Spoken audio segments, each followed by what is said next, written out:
Hello and welcome along to another episode of this FM19 story, The Head Coach with me, Daniel. It's season 10, episode 2, and today at the end of a gruelling 2-month start to the season, we face 6th place Chelsea, looking to close the gap to the top 4, but if we don't do it, Chelsea will sure take advantage and we'll be dropping down towards Fulham in 7th. After a disappointing summer, we're going to be fighting for the same positions as we were last year. We're probably not going to catch the top 4, even though we're 2 points off Liverpool. They've got a game in hand, and we're probably not going to drop below 6th, with Fulham and Wolves not posing much of a challenge so far, and Arsenal starting poorly again this year. We've got one of the best goal-scoring records in the league this year, not quite so good defensively as normal, but our disciplinary record's as good as ever, and we're selling out the ground pretty much every week. So things are going pretty well. We've had a couple of disappointing results, but nothing too bad, and we've got a fairly favourable Europa League draw, which will hopefully help us on the Thursday nights. We want to try and progress in 2 competitions.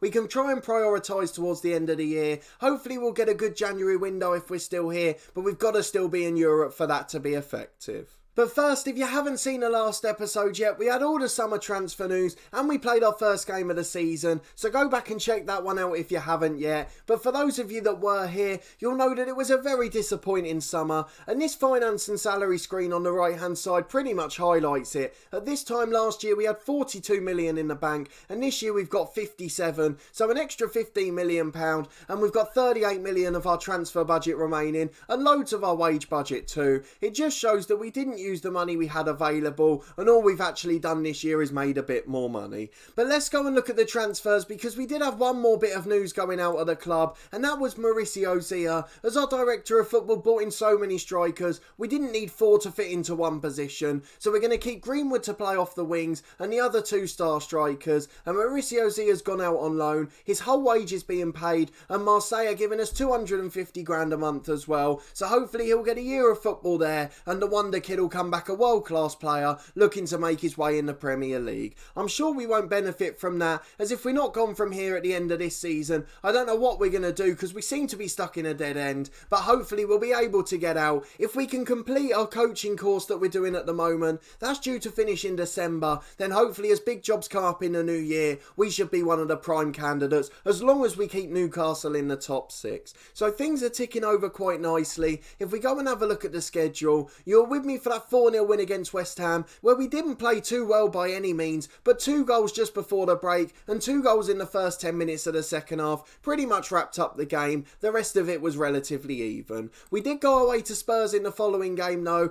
A couple of braces from the Tottenham boys caused us defeat there. Tottenham playing in a 77,500 stadium, so the one they've moved into in real life looks like it's had an expansion in game 2. We won 4-1 at home to Bristol City, a result that particularly pleased me as we lost at home to them last year. Florentin Bernard with a hat-trick and Douglas Luiz with a goal, but that name Ronnie Lopez, he scores against us in every save for every club. He did it in the Toon Saviour Challenge over Christmas, and I'm pretty sure he's done it in our Torquay series as well. It might have been for Liverpool or Spurs in a Carabao Cup game, but we did win 2-1 away at Liverpool as well. Florentin Bernard on form with a brace in that one. Ryan Brewster getting a goal in between those, but it wasn't enough to get Liverpool a point. But after the hard work of winning that one, we fell to a defeat away to Brighton. An experienced Jesse Lingard getting an early goal in that one, and we never really recovered or looked like scoring. Into September, we're unbeaten so far. 2-0 at home after the international break against Leicester. 2 quick-fire goals from Barrett and Ranzan wrapped up the game by half-time.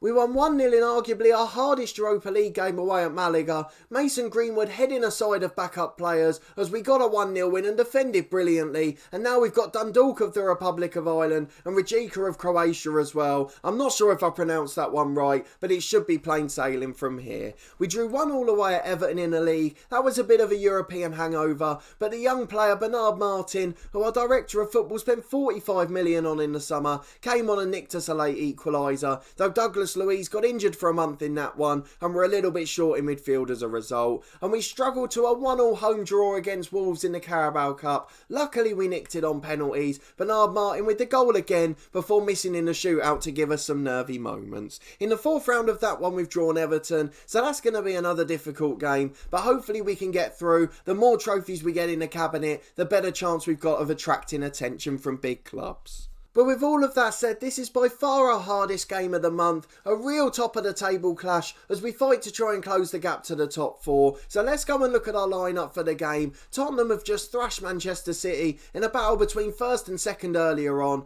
We're playing Chelsea. They've got Phil Foden out though, a couple of doubtful players and Gustavo unregistered. Still Jardim in charge. We've had some great battles with them over the last couple of years and hopefully it'll be another fantastic game today to keep us all entertained well. We've only got 3 players that don't make the squad for this one. 2 players our director of football has been trying to get out all summer. And then a backup keeper who's always unhappy, who never makes the squad due to his low morale. He plays in the Europa League and Cups, but he's not playing in the league games while Ray is still fit. So the aforementioned Raya is in goal. We've got Gomez and Lewis the fullbacks with Konza and Yanderson in the middle. Pretty much exactly the same as last year. None of the new signings are in the first 11 now Lewis is fit. That's the only difference really from the last episode. Douglas Luiz is injured, so Declan Rice comes into the Segundo Volante role. Billy Gilmore's the deep line playmaker. And then Arzani, Ranzan and Barrett behind Bernard, who's in fiery form so far this season. He's just dropped off in the last couple of games, but Bernard Martin off the bench is a brilliant option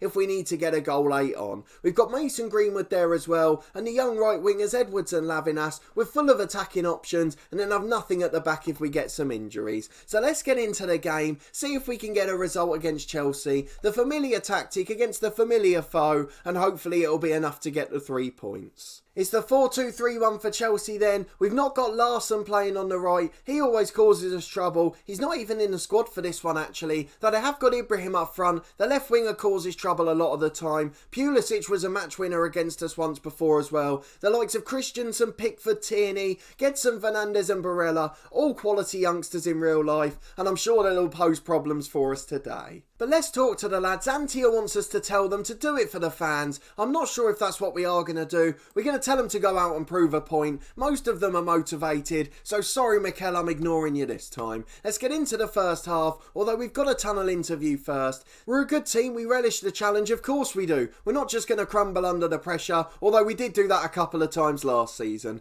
It's Ranzan from the kick-off to Arzani. If we can create a highlight from the first one, that'd be great. Tierney looks like he fouls him, but nothing's given, not even a yellow card for diving. It's Declan Rice to Gilmore. Just 1 minute gone, we're back very quickly this time. Hopefully we can create a chance early on and take a very early lead against Chelsea. Barrett on the edge with a shot just wide of the post. Pickford probably had it covered, and with that minute gone, it remains goalless, but we've had the first chance. It's Chelsea with a throw in the right back area. Rodrigo finds Ranzan's head only. It's headed away, but only as far as Yanderson. Gedson and Yanderson playing a bit of head tennis, although it's fallen for Alacon in the middle of the pitch. He finds Barella out to the left back Tierney, and he's got a man on the overlap, but he's gone back inside. Barella's gone back to the halfway line, all the way back to the fence, but now Pulisic with a chance to exploit the space as Chelsea try and come forward. Gedson beats 2 men, his shot deflects off Yanderson, and it's behind for a corner kick, which we'll try very hard to defend. It's Pulisic who's going to take it. Delivery into the front post. Yanderson heads away as far as Gedson. He's found Christensen 30 yards out, but he's been forced backwards by some brilliant pressing, and the highlight ends with the score sheet still empty, but Billy Gilmore's now got a free kick. He puts it straight into the arms of Pickford, a pretty pointless highlight, and it remains 0-0, but Brian Barrett's now got an injury.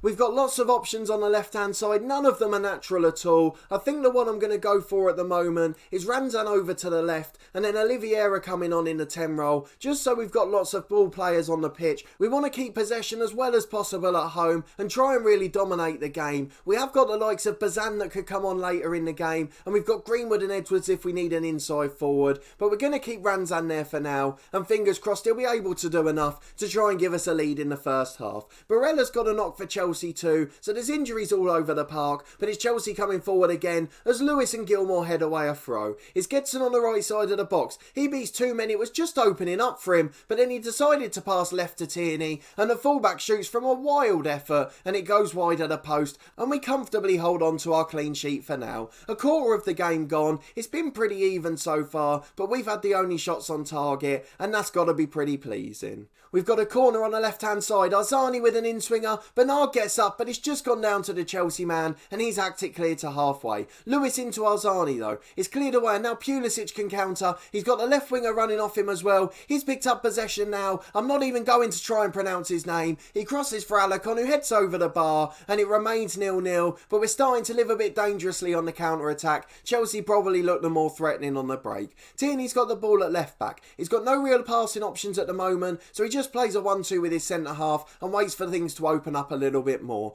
Barella plays Alarcon in on halfway. Up to the striker Ibrahim, who just plays it back to him. Chelsea looking to be confident in possession. They're not really in a rush to get forward. Pulisic goes for a crazy cross from the right. It's straight into the arms of Raya, and we can roll it out and build an attack ourselves now, with Billy Gilmore dropping deep as a playmaker. Arzani picks it up in the centre circle. He's got Gomez overlapping, but finds Bernard in a channel, beats two men brilliantly, and puts it in the top corner past the keeper. Across the goal, he had no chance at all, Pickford, down to his weaker side anyway, and he's done that all himself, Bernard. It was a nice ball into him by Arzani, but he certainly had plenty of work to do, and a few men to beat as well. A brilliant goal from Bernard, continues his brilliant start to the season, and hopefully we can hold on to this lead to the break now, and then rethink our tactical plan for the second half. The left winger's got it again though. He finds Barella and now Alarcon. Chelsea throwing men forward, and they've got an overlap, but Pulisic has cut inside and shot. It's straight into the arms of Raya though, who comfortably holds down to his right.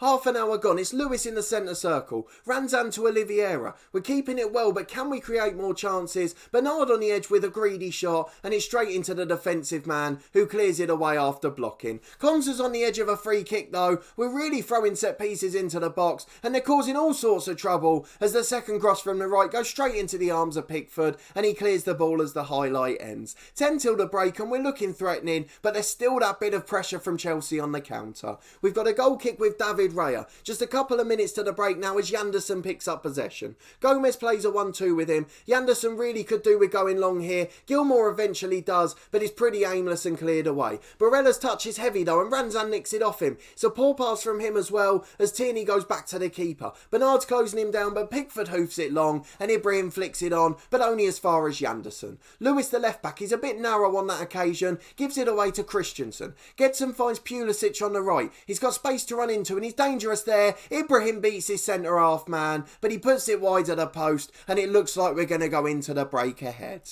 That is half-time, then a pretty good first half performance. We lead 1-0 at the break through Florentin Bernard's brilliant solo goal. The injury to Brian Barrett is a bit of a worry, although it's one of the few positions we've got cover. Although not with a natural player, we've got loads of players who can play in those three creative roles. We're going to tell the lads to do it for the fans this time. We are going to listen to Mikel Antia, and hopefully in the second half, the lads will continue to do well. We've really got to try and close that threat on the counter. We have got to the position now where we try to slow things down towards the end. With 2 games a week, we want to rest some legs, so we do go to time wasting and holding our shape. Ranzan nicks the ball from a poor kick from Pickford. It's a foul by Pulisic. He's already booked. Don't you dare bottle it, referee. And thankfully he doesn't. Chelsea changed their striker as they go down to 10 men, and now they're not playing with a right winger, though I'm sure they'll change their formation soon. 5 minutes gone in the second half, and we'd have to do really well not to see things out from this position. It's Arzani with an in-swinging corner, goes down to Bernard. There's no one marking him, but his shot's poor. It hits someone else, and is eventually hacked away by Chelsea.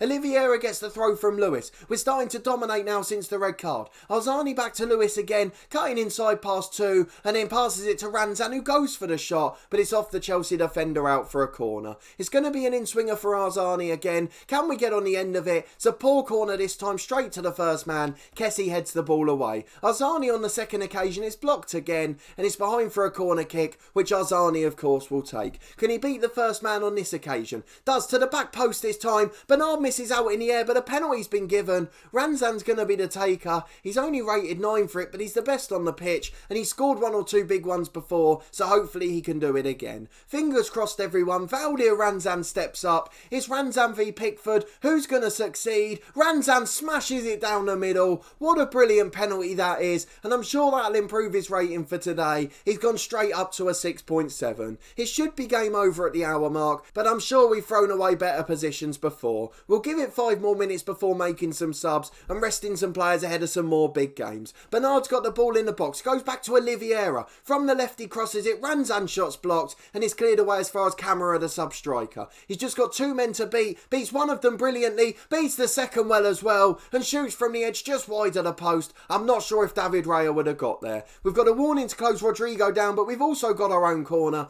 Christensen heads it away to Oliveira, who picks it back up on the left side of the box. Konsa's missed his challenge, now Alarcon can counter. We've got 5 men back, but Chelsea are throwing them forward. They're not giving up the chances of getting a point. Gedson on the edge goes for a shot. Raya was in no man's land, but it's wide of the post, and we will think about making a substitution now. Just over 20 minutes to go. I think it's time we did it. Let's have a think about who we want to bring on. I think we have to be honest and say that Ranzan's had a pretty poor game aside from the penalty, so we are going to take him off. I'm not sure who we want to bring on the left. I think it's got to be Mason Greenwood. He did so well for us last year. He deserves another chance now. I'd like to bring off one of the central midfielders, but we don't really have an option in there at all. If we got 3 or 4 goals ahead, we could change things around a little, but for now I don't want to take any risks until the game's completely out of sight. The other one that's not having a great game is Joe Gomez, but guess what? We've got no backup right back either, so that one can't be done anyway. We'll just get back into the game, give it 5 more minutes, and then we'll make one more sub just to see out the match. It's Konsa with the ball to Greenwood on the left. The substitute finds Lewis, who's overlapping as always, really works hard and gets down the flank, and now he crosses it into Florentin Bernard. A brilliant header, but Pickford's down to his right. He holds it comfortably and will clear the ball away.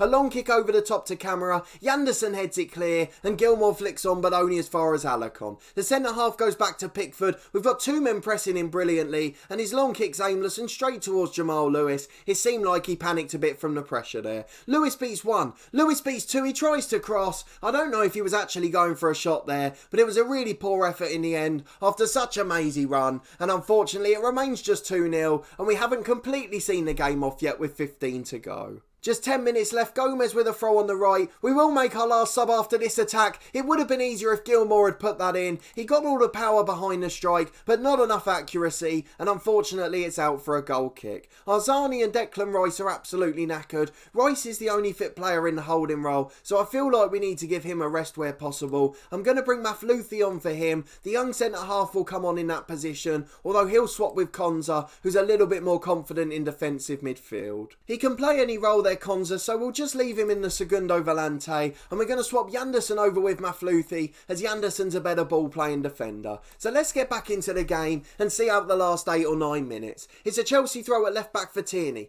He finds Kessie and now Alarcon. Over the top for Kamara, that's a little too easy. Mafluthi, the sub, was beaten, but Raya tips it wide of the post for a Chelsea corner. A slightly threatening moment there on the counter for the away side. It's into the box, but Raya claims it comfortably. Brilliant goalkeeping there. Just 5 to go. We're going to see out this highlight, and then we'll make our usual tactical changes. Yanderson over the top towards Bernard. Oliveira's got a man over. It's another penalty kick. Who's going to take this one? Our best penalty taker's rated 7. That's pretty embarrassing for a side in the Europa League places, particularly as a top Premier League side. You'd want to have someone better than that. But Florentin Bernard's been in good form this year, and as there's no one better on the pitch, we'll give him a chance, and hopefully he can beat Pickford with the second penalty of the day. He's put it in the corner. It's a brilliant finish. Pickford gets right, but he couldn't get to the corner, and we lead 3-0 with 5 to go, and now we don't need to worry about changing the tactics. We've picked up another knock in central midfield. That's a little bit of a concern. We're really thin on the ground in that position, and Polanco, one of the subs, isn't a particularly good player. He's only 2-star ability, probably a top championship pro, and hasn't got any business playing in the Premier League, particularly in games like this. Kamara runs in behind. He's really greedy with the one-on-one. Had a man across the box who could have just tapped it in, but tried to get the glory himself, and as a result it remains 3-0. Just 5 seconds left. There's a ball back to Pickford. It goes as far as Greenwood. It was a poor clearance in truth, but thankfully for him the final whistle goes, and it's just the 3-0 win today, hugely aided by Pulisic getting sent off at 1-0. Let's go and talk to the boys. They played really well and deserve loads of credit for that one, and hopefully the media will reflect that in their report and say how well we did. They have to be fair. The quality of possession provides victory. It's not just the quantity. We had 60% of the ball, which you'd expect once the away side went down to 10 men, but we had more shots and took them well too, although before the red card the only reason we'd scored was due to a brilliant goal from Florentin Bernard. It says Barrett's got a fractured rib there, we had a twisted knee for Billy Gilmore, so there could be some slight injury problems here as we continue our 2-game-a-week schedule. Now we're in the Europa League group stages and we've stayed in the Carabao Cup too. Eddie Clark's got injured, he's a young centre-half, I'm not quite sure what he's on there for. He's on loan at Swindon, 1.5 star ability, but he's broken down with a hip injury, so he's going to be out for them for a while. Brian Barrett's out 3 to 4 weeks. We're going to pay for the specialist to get him back quickly, although unfortunately that's going to leave us a little bit short till the international break, where I'm sure he'll probably make his comeback. Billy Gilmore's just out for 1 to 3 days, so if we completely rest him on Thursday night, hopefully he'll be fit next weekend. Bernard got 2 goals, he deserves plenty of praise. Superb in front of goal, the first one was absolutely exceptional and a brilliant solo effort, and then he took a brilliant penalty despite his poor rating, so we've got to be thankful for that. He got 20 goals last year and he's well on course this season. What a wonderful start it's been for him. We're up to 3rd in the league, but we played earlier than most sides, so we don't want to read too much into that. The United Arsenal game's the 5:30 kickoff and United will go back above us with a win. So let's have a look at the schedule to see when we'll next be back. We've got loads of games coming up, although the Europa League one should be plain sailing from here, so we want to look towards the end of November if possible, just to try and leave an even spread between the games.